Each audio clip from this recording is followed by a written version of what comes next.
abin da matsalar shi da ke damu shi, so da ya faɗa mana mu kuma sai mu faɗi namu, daga nan sai mu samu matsaya a daidaita ya zama kaga shi ne last point. Yau bangaren su kafin su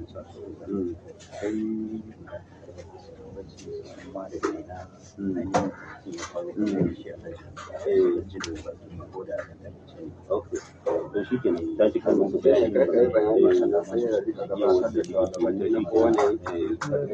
jama'a salamu alaikum. Sunana Muhammad Awal daga Abuja. Ni ina cikin kwamiti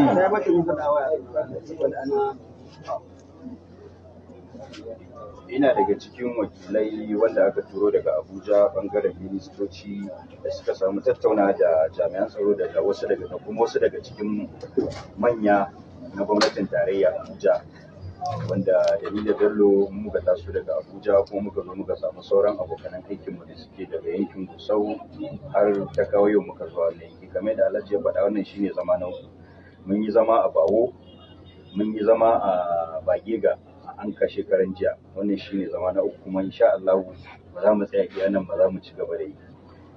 Alal hakika mun taho da tabbaci na su mahukunta daga sama dangane da bukata da aka yi akan a ci gaba da zama a sulhu, tunda ana ta iya kokari a baya da sauransu, kuma ana ganin yadda abubuwan suke tafiya. To aka ga yiwuwar daga bangaren kowa da kowa, daga ku daga su da mu gaba daya, a ga cewa a rika zama ana ci gaba da tattauna, kuma tattauna wannan insha Allah bil haƙƙi aka zo da ita, wanda akwai maganganu zai yi wasu, sannan a cikin yin maganganun za su fito Alhaji Bello zai magana.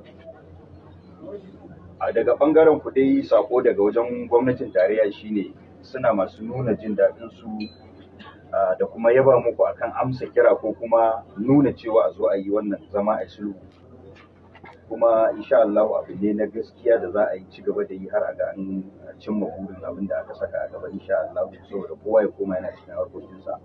Amma akwai magana da Bello ya tashi zai fada dashi Alhaji Bello, wanda kuma gaskiya tun daga zaman da aka yi ko kuma wasu abubuwa da ake daga bangaren su kansu sojoji mahukunta a nan duka na ganin ci gaba. Amma magana ce guda uku wanda muke so sa Alhaji already an fara daukan wannan alƙawarin, kuma mun ga mutanen ku sun fara cika wannan alƙawarin. Magana ta daukan mutane, magana ta tara hanya, magana ta kisa ko kuma atakin, ma'ana kaiwa garuruwa hari. Akwai buƙatar a dakatar, sannan kuma kamar da shi mai girma kwamandan mu nan yayi magana, za mu ji daga bakin ku, ko ina ma muka je muka yi magana su ma za mu ji daga bakukuwan su. Ita bane Najeriya ce ake magana ga baki ɗaya. Idan ma baka yarda da wannan sulhu ba, sai dai ka fita Najeriya, ba ka koma wata ko jiha ba ko wani abu. To kaga ko sulhu ne na ƙarshe. Da in ana yi ko na ƙaramar hukuma ko na site wuri kaza, to ya tashi daga wurin ya koma ƙololuwa. Wannan sulhu daga can yake. Kuma Allah ya kawo wannan sulhu. Dukanmu daga cikinmu ba wanda ya tunanin kamar wannan lokaci ake za a yi. To, gashi da kaddarawa Allah ya kawo mu wannan lokaci. Mu haɗu da ‘yan uwanmu, abun da ke mana ciwo mu faɗi, su kuma abun da ke masu ciwo su gaya mana, abun da za mu iya ɗauka bakin gwargwado mu ɗauka. Su kuma su ɗauki bakin gwargwadon abin da za su iya ɗauka su isa.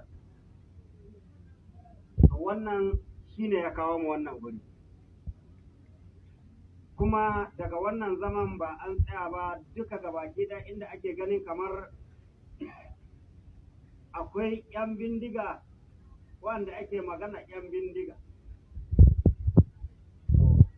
za a ci gaba da irin wannan zaman. kuma in Allah ya da yadda dai mutane suke ba da goyon baya da gudunmawa, to ina ganin in Allah yadda wannan matsala ta zo ƙarshe. Insha Allah. Kuma yadda muke gayyato 'yan uwanmu daban-daban, ba kuɗin mai muke ba su ba kuɗin abinci, ba wani abu, mu gayyato mutane su zo su saurari abin da za mu faɗi. Muna godiya, Allah Ubangiji ya saka ma kowa da alkhairi. Ubangiji Allah ya ƙara haɗa hankulan mu wuri ɗaya. Abin da muke nema Allah sa mana hannu. Assalamu alaikum wa rahmatullahi wa barakatuh.